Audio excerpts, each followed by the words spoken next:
हर साल दुनिया भर से लाखों अफराद फरीज़ा हज और उम्रे की अदायगी के लिए सऊदी अरब का रुख करते हैं। हर मुसलमान की ख्वाहिश होती है कि वो इस मुकद्दस सरजमीन की जियारत जिंदगी में कम से कम एक मर्तबा जरूर कर ले। इस बार भी हज करीब आते ही सऊदी अरब में दुनिया भर से आने वाले आज़मीन के लिए मंसूबा बंदी और तैयारियों में तेजी आ चुकी है, जिसके लिए मक्का में 1.2 मिलियन आज़मीन की रिहाइश के लिए 1860 इमारतों को लाइसेंस जारी कर दिए गए हैं।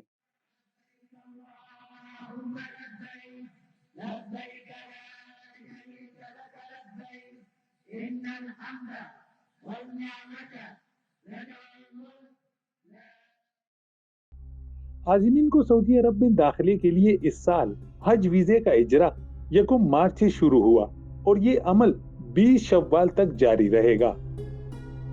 आज़मीन की आमद 1 ज़िलक़अदा से होगी, जो इस मुक़द्दस सफर के आगाज की अलामत है। ताहम इस बार सऊदी हुक्काम की जानिब से हज की अदायगी के हवाले से क़वानीन मजीद सख्त करने का ऐलान किया गया है।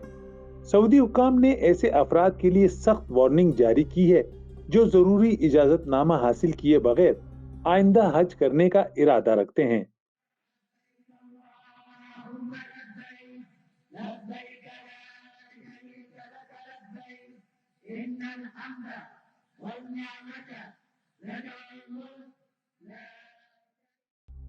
हुक्काम ने हज ज़वाबित की खिलाफ वर्जी करने वाले अफराद के लिए सख्त सजाओं का ऐलान किया है।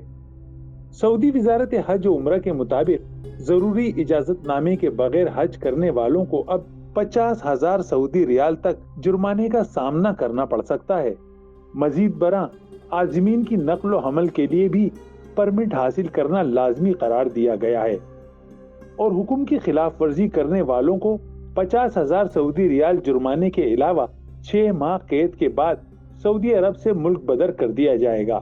मजीद ये कि उनके सऊदी अरब में 10 साल के लिए दाखिले पर पाबंदी आयद होगी।